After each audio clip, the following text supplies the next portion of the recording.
panibagong update mga Rizar.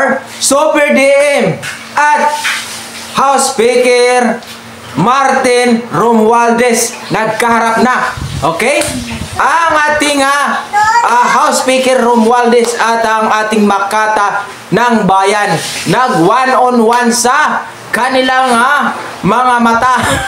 Panoorin po natin kung sino ang nasirmonan, no? Nagsisirmon si Super DM kay House Speaker. Okay, gamit na naman ang kanyang Makata.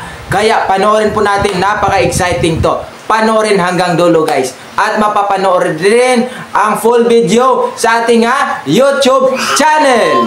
Wala nang intro-intro. Yung bilyon na budget sa akap na sinasabi ni Aimee, hindi mo pa nasagot. Ngayon naman bilyon na budget sa DepEd, nako lagot.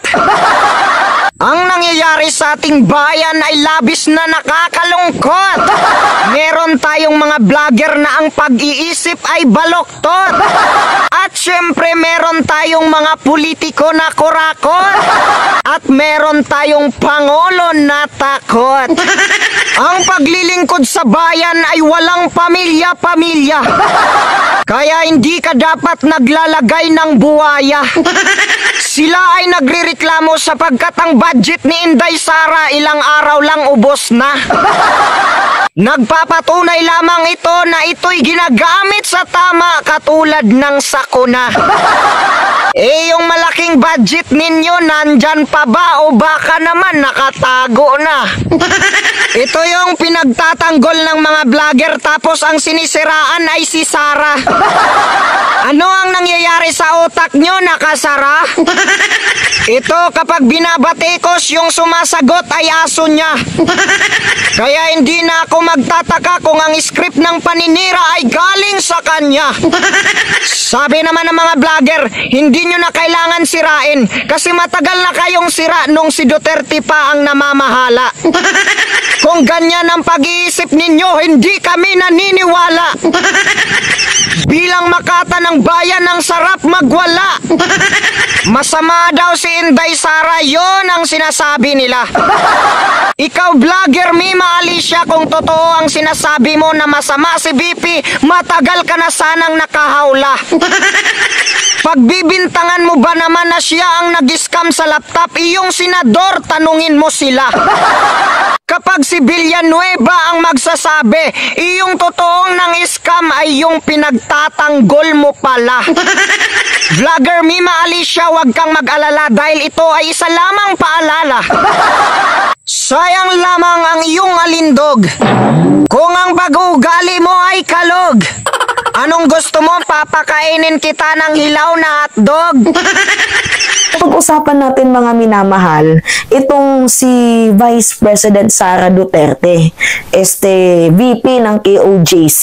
Kasi hindi ko talaga makita kung saan banda na naging Vice Presidente ng bansang Pilipinas itong si Sara Duterte. Kasi wala siyang pakialam sa mga inabuso. Diba? Wala siyang pakialam sa mga namatay. Wala siyang pakialam sa mga taong biktima ng rape ni Apollo Kibuloy. So, hindi ka mararapat na tawagin na vice-presidente ng bansang Pilipinas. Ano ang pinagsasabi mo, Alicia? Bakit si Kibuloy may pinatay ba siya? Huwag kang syunga-syunga.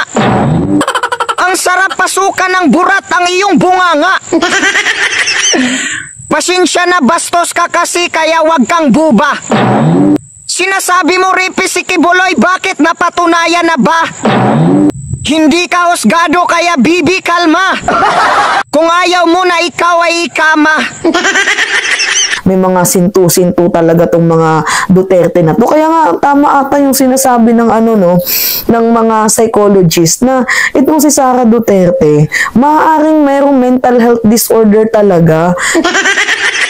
Sinasabi mo na baliw si Sara, nakakagigil ka. Ang sarap mo pakainin ng burat ang ina ka. Hindi na to away sa politika. Ito ay personal na pang-iinsulto kaya nakapagtataka. Gusto nyo ba talaga ng gulo? Tara! Dito sa social media nagdideklara na ako ng giyera. Mahal na Pangulo, noon pinagtatanggol kita. Pero ngayon binabawi ko na ang aking suporta. Dahil sa mga vlogger mong bastos at walang kwenta.